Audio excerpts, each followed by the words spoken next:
All right, hello. Again, this is a video. We've already had the introduction video to Unit 1.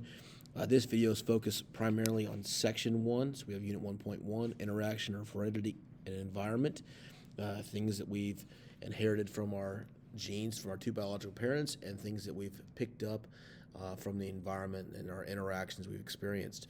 Again, this covers about 65 slides in the presentation. We're going to breeze through quite a few of those and then focus on the ones that are really important for us here. This is a note taker we would have in class. Again, you do not have to use these note takers. You could handwrite your own notes if you want, or if you want, you could also do something like this, like type them up, where you've got your Unit 1 notes in each of your sections kind of laid out, and then you can put in your key terms. Speaking of key terms, one thing I would definitely recommend, we certainly have the note taker, but if you look at your Unit 1 overview, which is this document here, it's available right there on Canvas. If you look at your Unit 1 overview, if you scroll on down to the last or second to last page, you do have a terms list, and it's again broken down by the section there. These underlines, the areas where it's underlined just means that I've already double checked and know that that is definitely in the flashcards that are available on Canvas. If it's not, sorry, I'm yawning. If it's not underlined like a lot of these things, it means I either haven't checked that one yet or it's not in there. Again, I haven't gone through the whole thing, so I've gotten through about 1.4, but I still need to keep going on the rest of them. So it's not a real big deal for you. It doesn't mean that I already put that on the test for the 31st or anything like that. I'll just double check it for my own purpose there. I'll probably take those out at some point. But these are the 10 terms that you really need to understand to be successful today. First off, heredity. We have nature, nurture, genetic predisposition, and evolutionary perspective, which is going to be based on natural selection. The now heavily refuted and disproven idea of eugenics, kind of an evil thing there.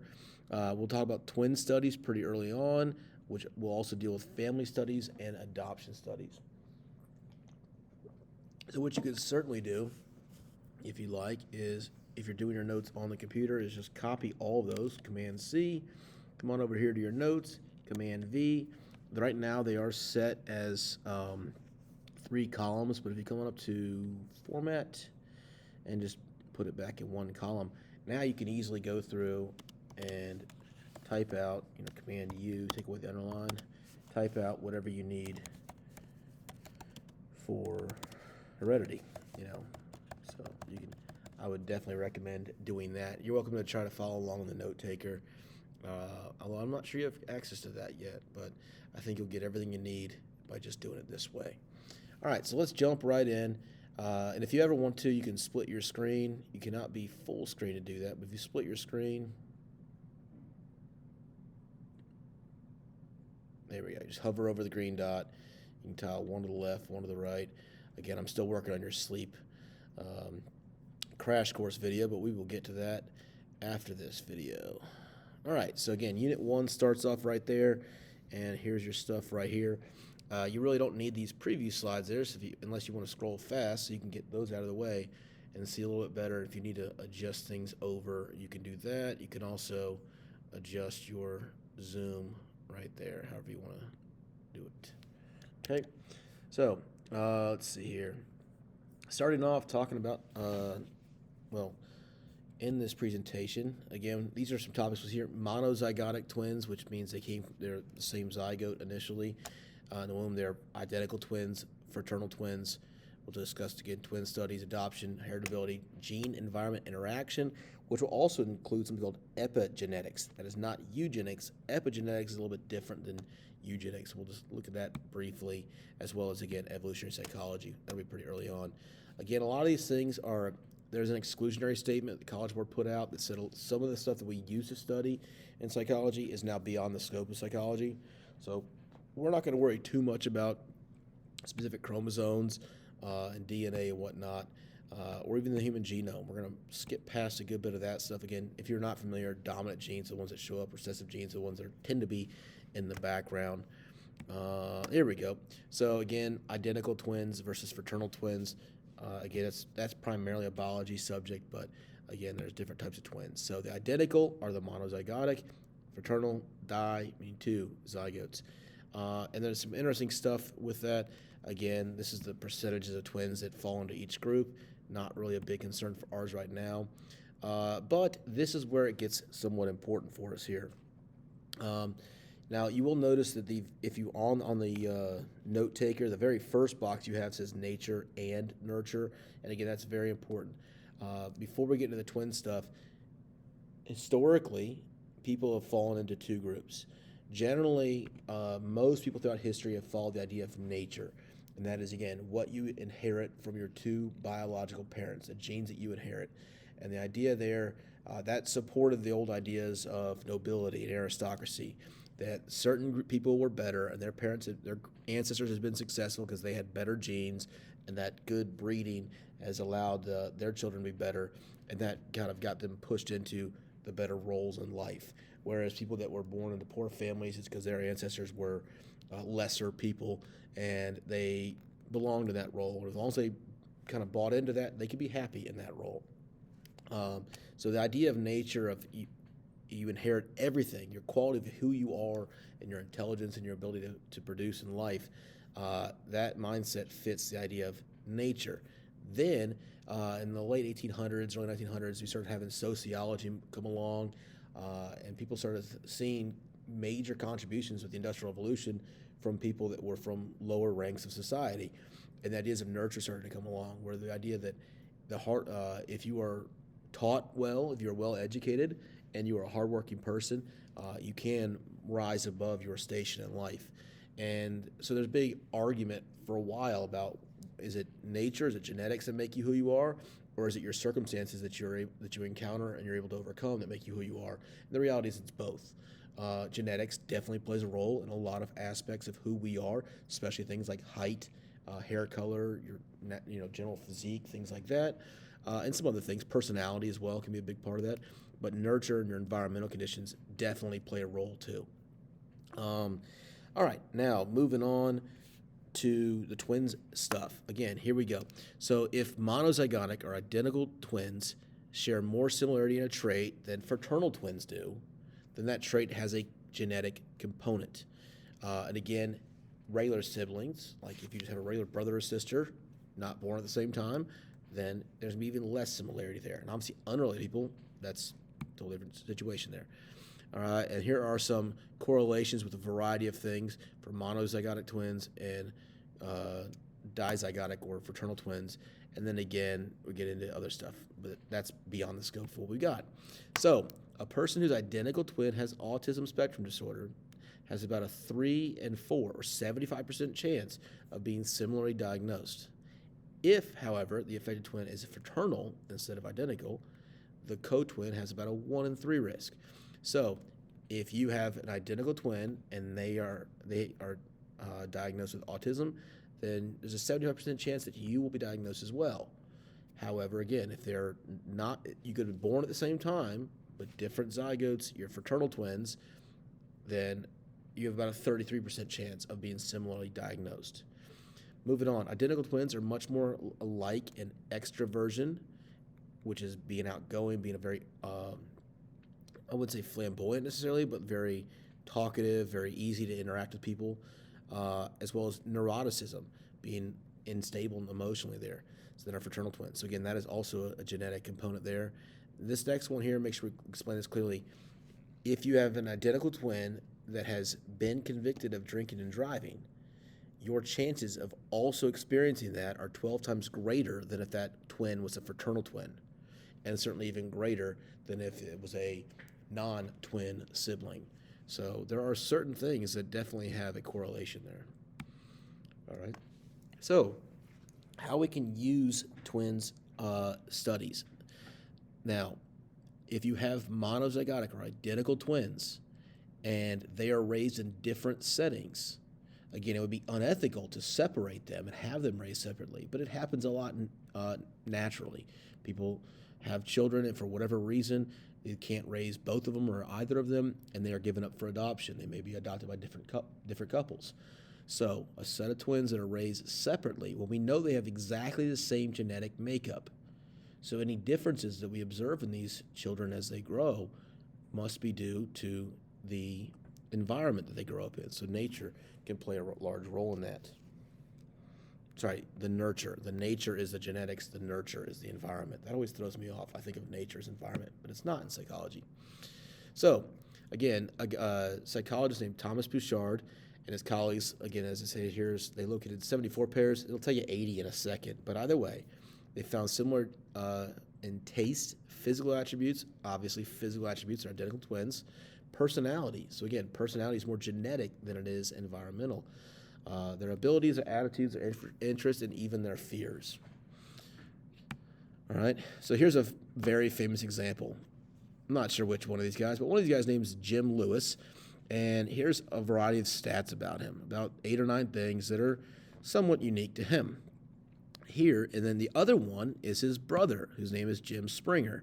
And Jim Springer called his identical twin brother, who had been raised separately, after 37 years.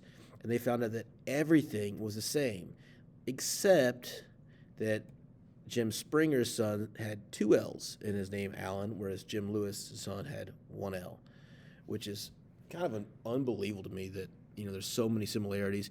And again, critics will say that there's a lot of things that could be similar, but that's an awful lot. And again, some of these things were more common back then. The chain smoker, again, in the 80s, 70s, 80s, everybody smoked. It wasn't an uncommon thing. But a lot of these things are fairly specific, so that's, in my opinion, fairly interesting. Separated twins. So again, some people say that these can be found between strangers. You get enough people, you got 8 billion people on Earth, you can find some people that have some similarities, certainly. Again, not necessarily ones that you're related to, though. Adoption studies, second part here. Now, if we have 2 children adopted by a family and they're not related, they don't have the same genetic makeup. There may be a few similarities. We're all human, but they have very different genes. So with adoption studies, now we can look at how 2 children raised by biological parents that one of them may be theirs, the other one definitely not, and we can compare. Let me reset. Let's say you are adopted by a family. You have biological parents, and those biological parents are known.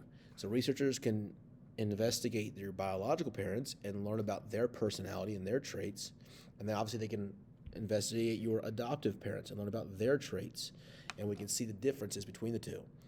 And therefore, you have similar genes as to your biological parents, but you've got your traits from your adoptive parents, your environment aspect. So what are you more similar to, your adopted siblings and your adopted parents, or your biological? And that way we can isolate, again, environment from heredity, from the nature side of things. So, again, one of the things they found is that adopted children bear more resemblance in their outgoingness and their agreeableness to their biological parents than to their adopted parents, which might seem kind of surprising. Again, if you've spent your whole life with adopted parents, and yet you end up being more similar in your outgoingness and your extroversion and your ability to get along with others to people that you may never have met. And obviously, you're not going to bear any resemblance to your adopted family. I mean, that's not your genetics. So again, help us understand nature and nurture.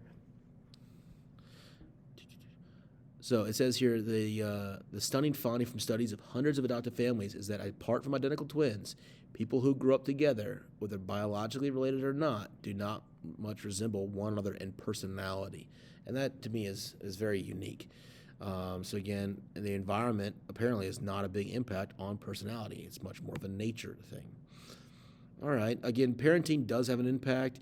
Again, not so much in your personality, but on attitudes, values, manners, belief, faith, politics, things like that. So parenting does definitely have an influence, just not on personality. All right. So findings from studies of identical twins reared apart shows evidence for, twins reared apart. That was the one with the 2 Jims that ended up staying identical. So that means that the genetics was much more of a factor than the environment, which is a support for nature. Adoption studies give evidence to which of the following?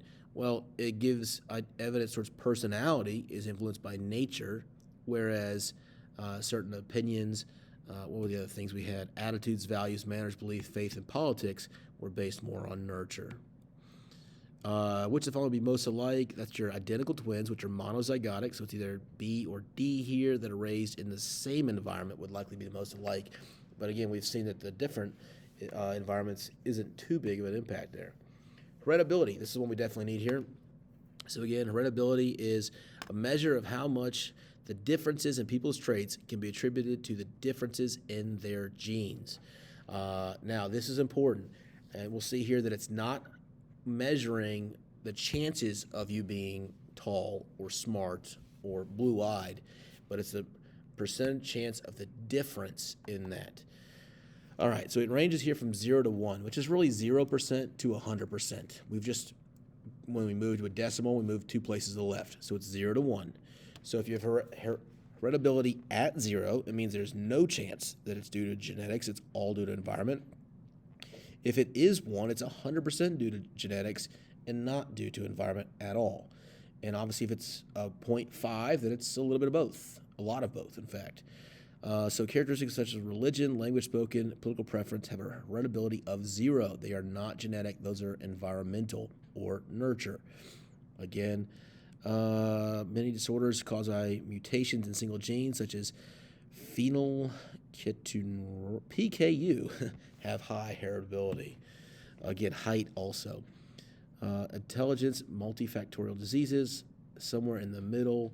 All right, so here we go. Personality traits, as we mentioned, personality tends to be definitely genetic, but again, it's only a 40% heritability, which would be a 0.4. Intelligence, 0.6, and height, 0.9, or 90%. And again, as we'll see in a moment, the idea of intelligence doesn't mean that you get 60% of your intelligence from your parents and 40% from the environment. It means the differences in your intelligence between you and your peers is 60% due to the genetics or nature. And that's what it's saying right there. The differences in intelligence among people. Not what you get, but the differences. All right. Heritability is the extent to which the differences can be accounted for by genes. All right. So if heritability is 0 to 6, and that determines how much you've inherited, the opposite of that would be what's called environmentability. And we're getting into that in just a second. I guess I'm jumping the gun a little bit here. Because heritability is a proportion, its numerical value is 0 to 1, which again is just 0 to 100%. 1.0 is perfect heritability. And here is environmentability, which is just 1 minus your heritability number. So if a trait is if a heritability for something is, well, height, 0.9, well, then the environmentability would be 0.1. It's just the opposite. But those two together have to add up to 1 no matter what. So if we said that political views, heritability would be 0, well, then environmentability must be 1. And I'm making those up, but it's just an example there. So again, the difference, the extent to which the differences amongst people are due to the environment. All right. All right. Very important here is that your heritability is not something assigned to each of you individually. It is assigned to the trait. So it's a population concept. So again, the idea that height overall, the differences in height overall are 90% due to genetics and therefore 10% due to environment, which could be definitely your what you eat. What's the word there? Your nutrition. It could play a small role in that. All right, that's what they're saying here. Is it's overall to the population, not to specific individuals.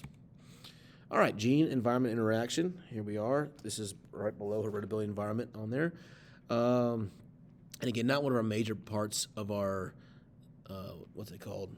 Note taker over here, but genes can influence traits which affect responses, and environment can affect gene activity. Now, that is not saying that the environment you live in is going to change your genetic makeup. What this is saying is if you think of the genes within your DNA as like light switches, the environment can actually turn some of those switches off. The genes are still there. They're just not active in that moment. All right. So it mentions there genetic predisposition, which is what we do have at number 4 there, that makes a child restless and hyperactive, evokes an angry response from his parents. A stressful environment can trigger genes to manufacture neurotransmitters, leading to depression.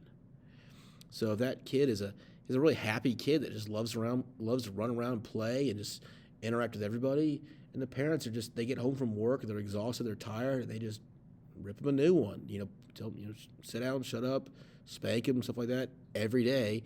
That can affect the child's genes, change that amount of neurotransmitters produced. Again, we'll see things like dopamine, serotonin, and other ones that can all affect depression. There's actually quite a few can affect depression of the 8 we'll learn about, and that can affect the child's genes, genetic makeup. Another one here, we'll see this again in a second. Based on your genes, that can affect the way that people interact with you. Like, who are people generally going to be more likely to when they see this person, are they going to smile and say hello and be polite to them? Or are they going to kind of look at them and then look away and ignore them or just kind of frown? Mr. Bean over here, or who's this, Chris Hemsworth, or any of the Hemsworths, I suppose. Again, that can affect the way that people interact with you. So again, the key here is that gene-environment interaction, as we said earlier, is nature and nurture. So your gene and environment interaction, the genes, obviously, though you get those through nature, through your biological parents, you've inherited them.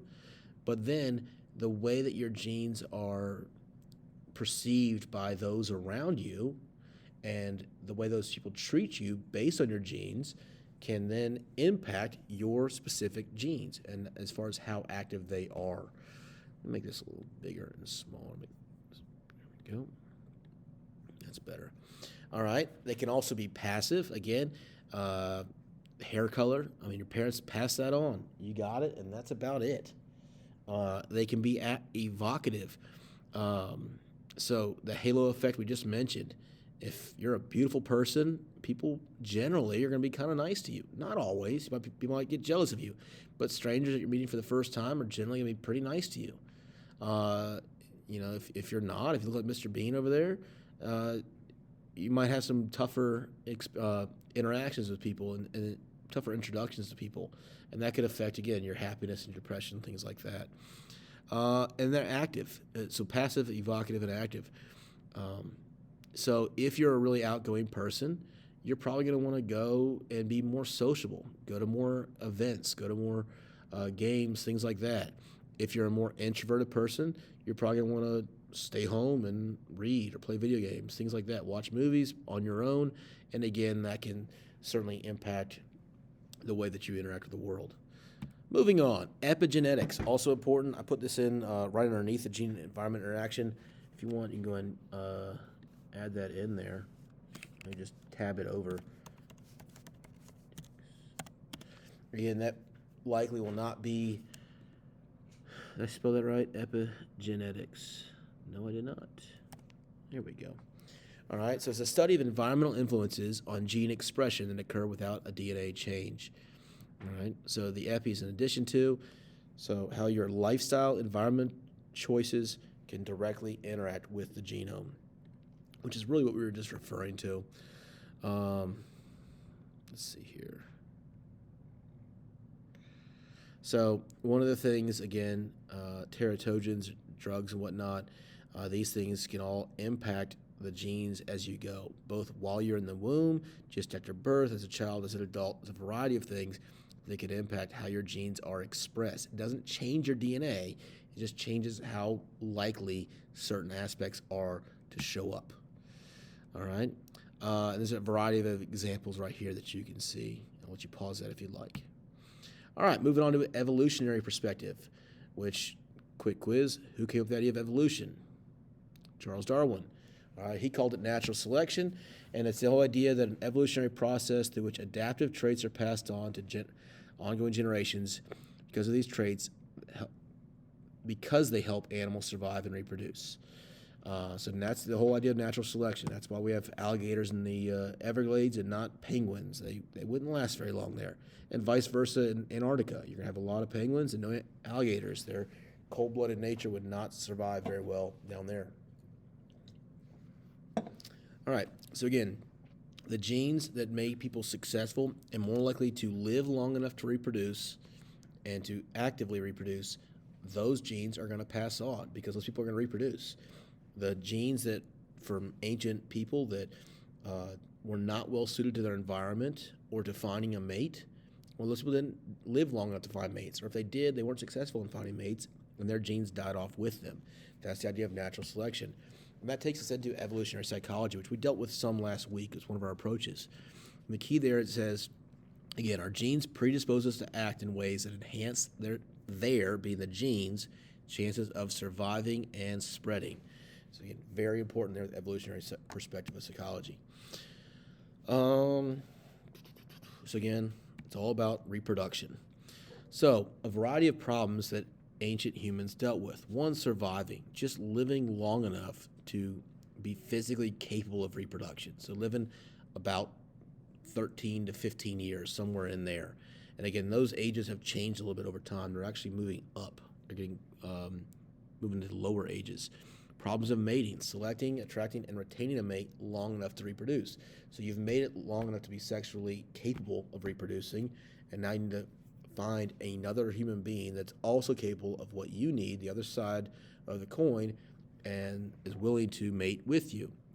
Then, once you've successfully done that, you have to help that offspring, this newborn child that is almost completely unfit for the world in terms of its physical makeup, live for at all, or hopefully long enough to reproduce, to hit, its mid-teen years. It's not like a baby giraffe that can get out and walk right away. Child needs to be carried for years. So it's a big challenge there. And then finally, problems of aiding genetic relatives, those that are not your descendant, but maybe brothers, sisters, cousins, parents, things like that. Those are all things that would have been faced by ancestral humans, and the humans that are able to overcome these problems, they're the ones that survived and passed their genes on to us. Food selection is an interesting one. You'll find that some of the things that people tend to not like a lot of folks not big fans of broccoli or Brussels sprouts.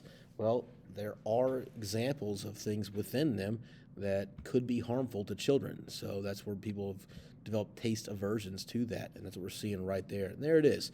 There's a big word you can try to pronounce. I do recognize cyanate in there. It reminds me of cyanide. It's probably not the same thing, but it's close enough. So again, we've developed some taste aversions to things that could be bad for you. Also, the idea of if you do consume something bad, we can vomit and remove that before we've completely digested it. Morning sickness. Again, some people have done research that suggests that about 3/4 to 90% of women experience morning sickness. People believe that number might actually be close to 100%. And the idea here is that there's a critical period for the fetus within the mother's womb, and the body might encourage the sickness there to prevent the mother from bringing in any toxins during that critical period, especially with to make sure that the child is successful. Now, they've also done research where women that did not experience morning sickness were 3 times more likely to have a spontaneous miscarriage. So again, the morning sickness, the vomiting, as unpleasant as it is for the mother, seems to have a very strong correlation with fetal health. So again, that's this evolutionary thing there. Human fears, again, being afraid of certain animals. Like I'm not a fan of snakes or spiders. If I'm around them enough, I can be conditioned to be okay with them. But in general, I'm not a big fan of snakes and spiders. Well, those things have the potential of carrying poisonous venom and being dangerous to us. So there you go. Humans that stayed away from snakes and spiders live longer and pass those traits on to us.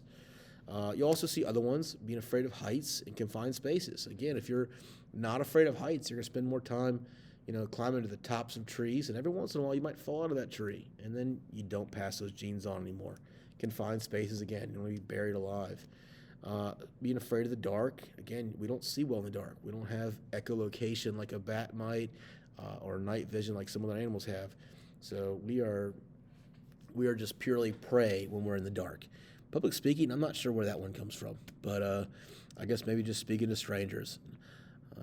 And whereas, interestingly enough, electricity, which certainly has the power to kill people, cars that certainly do, buses, power tools, all those things, and what very few phobias of those, because they weren't around with our ancestors. We haven't had the ability to evolve those fears.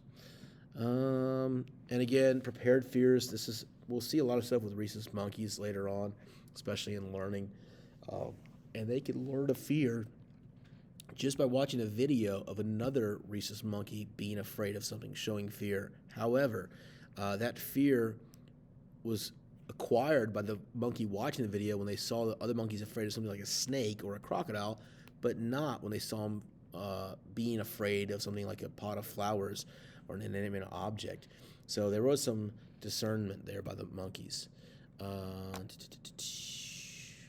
Again, using would this be classical conditioning, humans were able to develop a fear of snakes and spiders much more quickly than they did of electrical cords or mushrooms. All right. So let's see here. Language, obviously, is a big one. The ability to communicate with others is a huge part of what makes us human. And the interesting thing about language is that all children acquire it without really specific instruction. It definitely, there's a critical period for language as well, where if a child is not exposed to language, like if they are just cruelly locked away and they're not interacted with, not spoken to, that can really harm their ability to acquire language. But as long as they're part of a family or even from a community where they're hearing language spoken, they'll be fine. They'll pick it up. And interestingly enough, all languages in the world, doesn't matter what you're talking about, indigenous languages, your main European languages, all have roughly the same structure. And there's actually this specific gene, and that link doesn't work, that is linked to language. Again, stranger anxiety, we mentioned that somewhat with the public speaking, and love. Those are two things that definitely keep people taking care of their children. You don't want your strangers around random people, your children around random people, and you want to love them. You want to take care of them. As far as mating, okay, so there's a variety. Researchers did a study on all of these traits, and they asked women to rate them on what is the most important, what is the least important, and they asked men to rate them on what is the most important, least important. And this is going to seem really sexist and mean, but we'll explain why these things happen here in just a second. So first off, females preferred men with good financial prospects, industriousness, tall and broad-shouldered. So again, we're not saying that women are all gold diggers and all they care about is getting some rich guy. But for the evolutionary perspective, the idea of passing traits on, women have to carry the child, typically not working while doing that.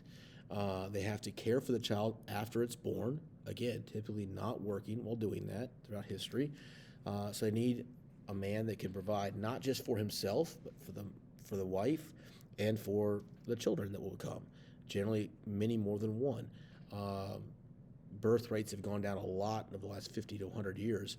It used to be very common for women to have 3, 4, 5, sometimes 10 children. It depended. So again, they needed a man that could financially provide for that. Now again, obviously it wasn't men in suits working on Wall Street 4,000 years ago or 10,000 years ago, but the idea of a man that can provide is the key there. And again, industriousness, someone that's willing to go and put the work in, not being lazy. Well, you're going to have a better chance of providing.